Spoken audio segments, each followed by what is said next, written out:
So today we are looking at an intro to functions. We're going to start with a couple of key definitions. This is a self-paced video, so anytime you need to pause it and rewind it and watch a part over, feel free to do that. But just keep going at your own pace as we fill in these definitions and other parts of the notes. So a couple key definitions. First, we have a relation. A relation is going to be any combination of inputs and outputs. That is also just a set of ordered pairs.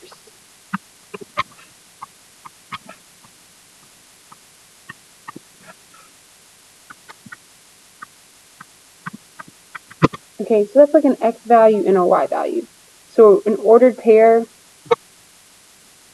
you can think of as x and y. Okay, then we have a function. A function is a relation in which every x is paired with only one y.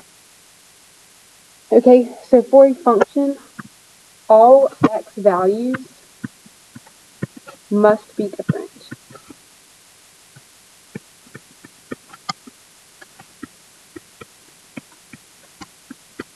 So all x values must be different for it to be a function. Okay, different ways to represent relations and functions. You can have ordered pairs.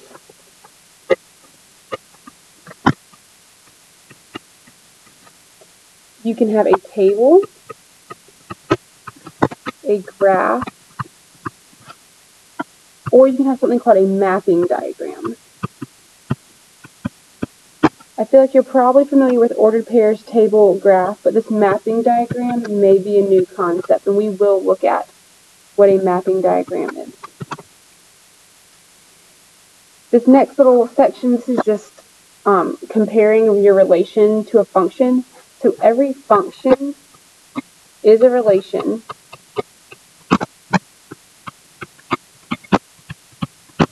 but not every relation is a function. Okay, so remember, your relation is just any combination of inputs and outputs. So any of those xy coordinate points or ordered pairs. A function, all of your ordered pairs would only have one x value to every y value. So none of your x values should repeat in a function. And we'll look at some examples and how we can differentiate or tell the difference between relations and functions as we go through these notes today. Okay, so this is going to be our relations and our functions. And this is how you can think of it. You've got your x values over here, and we've got our y values over here. So this is a one-way street. Your x's are going to give us our y's. Okay, so your x's, this is going to be an independent variable, and our y's are going to be dependent. So our y's depend on the x's. Okay, next, another way you could think of this, your x's are going to be the domain, and our y's will be the range. Another way, x's can be called inputs, and our y's are the outputs. Okay, so whenever you see x, oops, not the eraser. Whenever you see an x, you can think of these three things: independent variables, domain, input. And when you see a y, you can think dependent, range, output. Okay? So those are just, all these are vocab words you need to know. The vocabulary.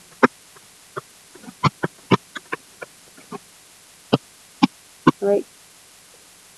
Okay, so our directions down here, it says to decide if the given values represent a function, then state the domain and the range. So our domain, that's going to be all of our x values, and our range will be all of the y values, and there's a specific way we're going to write our domain and range, which we'll take note of as we go through these, okay?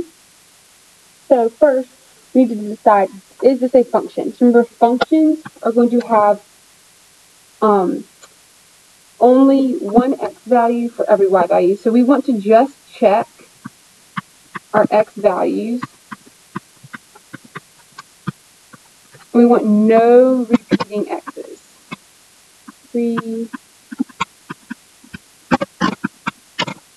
Okay, so for number 1, my x values are 1, 2, 3, and 4.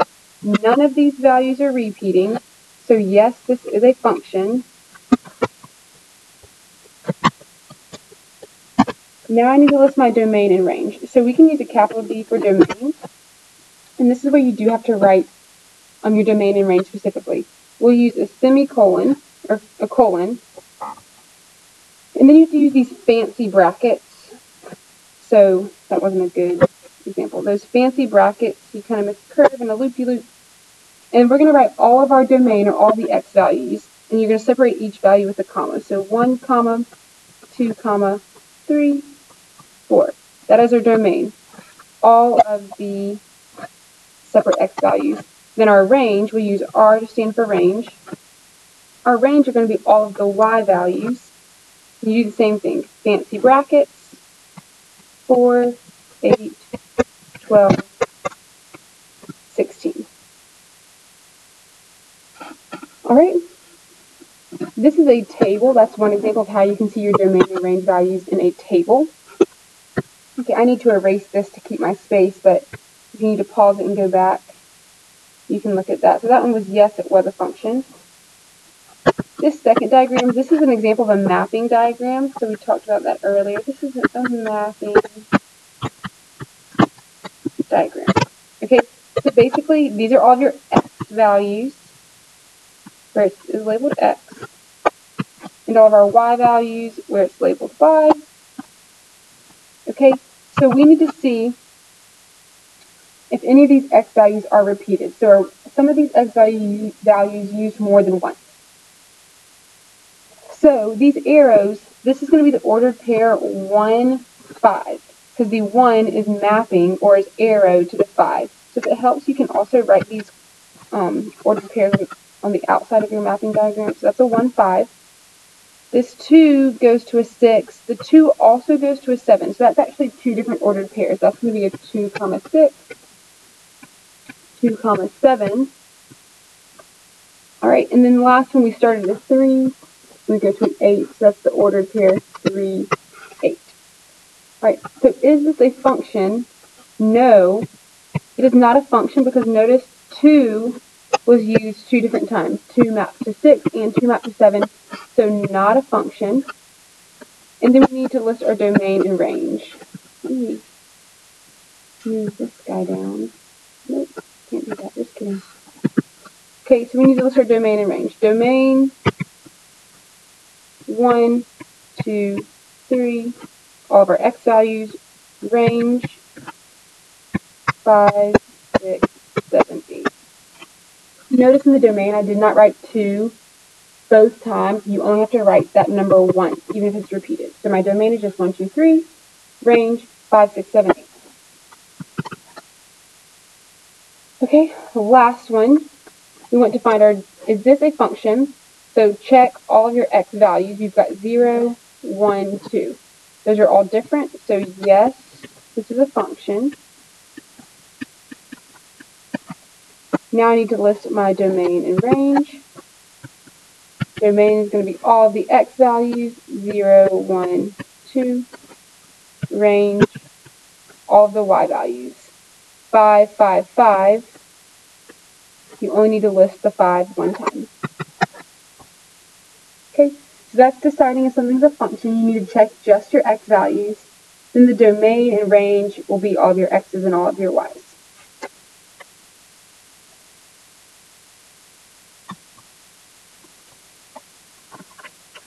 Okay, now we're going to look at something called the vertical line test. So the vertical line test is going to be a test we can do. It's not really a test. You're really just going to draw a vertical line, and that's going to help us determine on a graph, on a coordinate plane, if the given ordered pairs are a function or if they're not a function. Okay? So if it's a function, your vertical line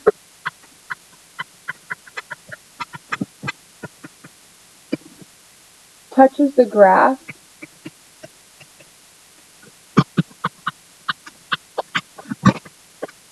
exactly one time. So remember, a vertical, that's an up and down line. So you're going to be drawing vertical lines on your coordinate planes and seeing how many times does that one vertical line intersect the point or the line or the circle or whatever is drawn in your graph. Okay, if it's not a function, your vertical line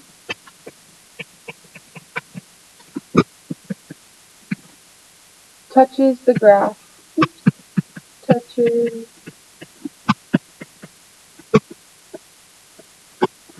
more than once.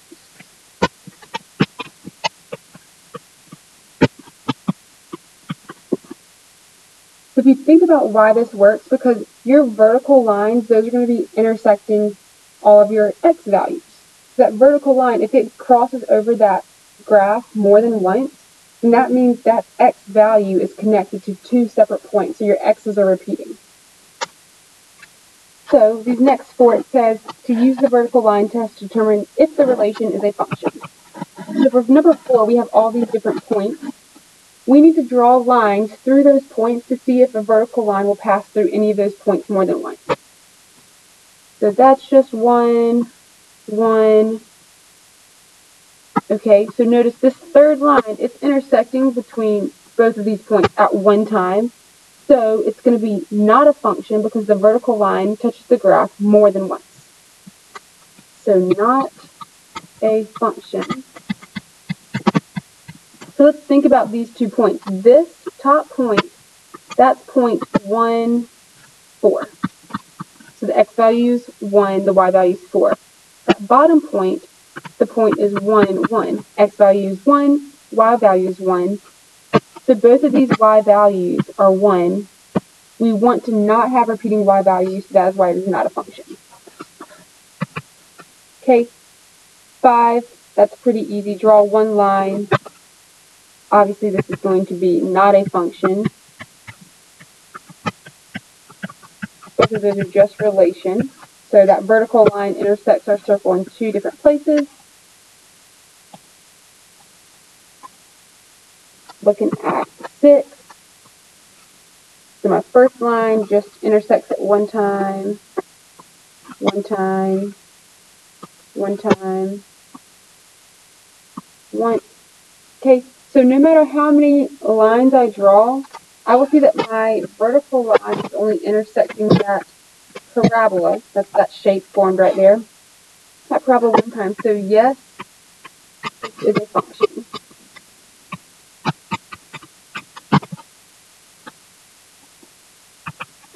Lastly, notice that the line we are given is a vertical line. So if I draw a line on that vertical line, it's obviously intersecting exactly in the same places. So this is not a function.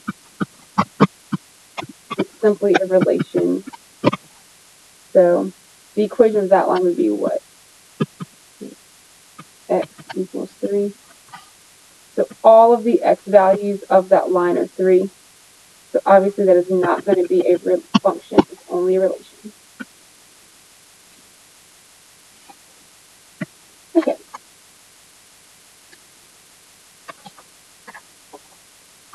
This next part we already used, if we go back to that very first page, we used the table, the mapping diagram, and the ordered pairs to get our domain and range.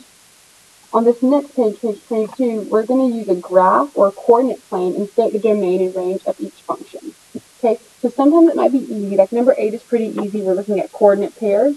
We're just going to list out all the y values and all the x values. For other things like 9 through 13, we're going to have to look at the direction the line or the arrows are going and figure out what our domain and range is. So for number 8, I noticed that these are all points. They're just connected. So I need to, maybe you could list out the coordinate points. You can make an XY table. And that could put all of your information in a nice, neat, organized place because we just have these 5 defined points. So I'm just going to go through and list each point. So that is the point -2, -2. We've got -1, -1. Then we have 0, 0. Then we've got 1, 2. And lastly, we have 3, 2. Okay, so I know this is a function. All of my x values are different. Now we just need to state the domain and range. So remember, x, y, domain, range. So I'm going to list all my x values in my fancy brackets. -2, -1, 0, 1, 3. Then I'm going to list my range. -2, -1, 0, 2. And we'll leave it at 2 because you don't need to repeat that 2 twice. So that's my domain and range. That's a pretty simple one when you have definite points. Okay. The rest of these are a little bit different. If you notice number 9, this is a line, so it has the arrows at the end. That means that that line is extending infinitely forever in both directions. So whenever you have a graph that has those arrows, you're going to have to think about the end goal or the end point of that graph, or where that line is going. Okay, so you're going to want to look at each line in the direction it's going. You're going to want to say, is it going to the right or to the left? And then is it going up and down? Okay, so when we do this, our domain is going to be left and right. Our range is going to be up and down. So remember, domain, that's your x values. Range, that's your y values. So x's go left and right, y's go up and down.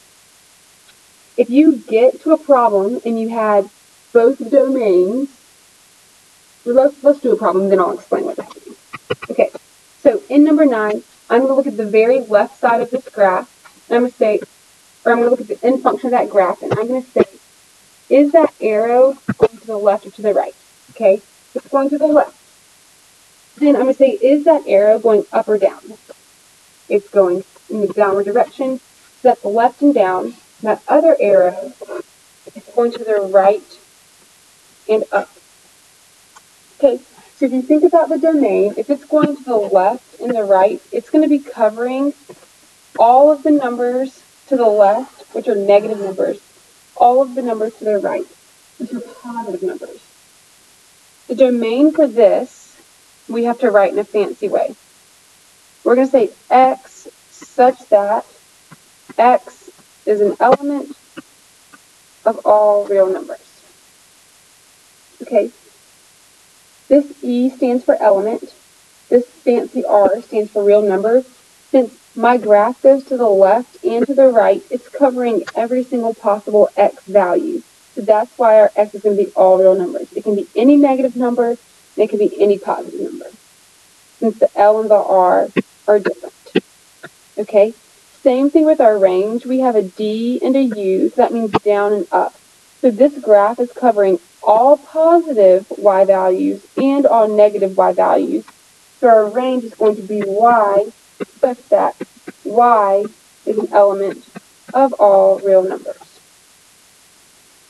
Because on this graph, my y value is going to be, eventually all the positive numbers are covered because our range is going up, and all negative numbers will be covered because our range is going down. Okay, so that might sound a little confusing. That's the first time seeing it. If you need to, pause it and call me over and I can come explain that to you. But let's look at a couple more examples. Maybe it'll click a little bit better. Okay, so looking at 10, I'm going to do that same thing again. I want to determine what the end values will be. So over here, my graph is going to the left and it's going up. My graph is going to the right and it's going up. So left and right, that's my domain. Since they are different, that's great. Since they are different, we say x such that x is an element of all real numbers. Here, notice both sides of my graph are going up. So there we have an issue. Our range is not going to be all real numbers because notice we are not getting any of the numbers that are below this point. None of these y values down here are getting touched because our graph stopped. So we need to see exactly where that graph stopped, and we need to write that value down. Okay, So we're talking about our range, which is our y. So you always say like x such that or y such that with that bar. Now we're going to use an inequality to represent all the possible y values. So you want to see, what is this final point down at the bottom? It's a 1, -2. We're talking about our range, so we're looking at the y's. So do we have values that are greater than -2 or less than -2? So everything that we're looking at is above that -2 line. So we know that our range is going to be y such that y is greater than or equal to -2. So none of these y values below it or less than -2 are being touched. All of these do have y values above -2. All right, let's look at number 11. So these are great examples of having different x values and y values that aren't sometimes all real numbers. Okay, looking at this graph, I see that my top arrow is going to the left and up. My bottom arrow is going to the left and down. So this time, both are going to the left, so we have an issue with our domain. Our domain is not going to be all real numbers because they are both ends of our graph are going to the left. So my domain is going to be x such that we need to see where's that tip of our graph. So where does our graph stop? Notice it's stopping right here. It does not go to the right of this point. We need to figure out what that point is. That point is 1, 2, 3, 4, 0. We're looking at domain. So we need to think, are those x values to the left or to the right? Are they less than or greater than 4? They're to the left, so that is less than. So x such that x is less than or equal to 4. And then our range, we've got a down and an up. So all of our y values are being covered. So y such that y is an element of all real numbers. Okay, so all of these have been a little bit different so far. We've had just coordinate points. We had all real numbers for both the domain and range. We had x just all real numbers, y just all real numbers. We've got 2 more different types of graphs. So for 12, notice this is a horizontal line. So horizontal, left and right. So I know that in this line it's going to the left. But is it going up and down at all? Nope, it's not going up, it's not going down. So I'm not going to write up or down. And then the other side is going to the right. Again, it's not going up or down. So first we know that the domain, x such that x is an element of all real numbers. Because these points all going to the left, and my points are all going to the right. So it's stretching out across all the positive and negative x values. Next, I want to take a couple of points on my graph and just think about those points and what do we know about the domain and the range or the x and the y values of these points. Okay, so I'm going to make a little chart. And let's just start with, I'm going to start with this point right here. So that's -2, 0. Oop, not 0, -2, 3, sorry. I was looking at another problem. Okay, my next point to the right is -1, 3. Then I've got 0, 3, 1, 3, 2, 3, 3, 3, 4, 3. So we want to notice, what do we notice about that range? Oh my goodness, all the values of y are 3. So our range is going to be y such that y equals 3. So whenever you have a horizontal line, your x is all real numbers, and then you want to find out that one y value, and you just say y equals that value. So here, a horizontal line with that +3, you can just count up 1, 2, 3, that's your y-axis. So y equals 3.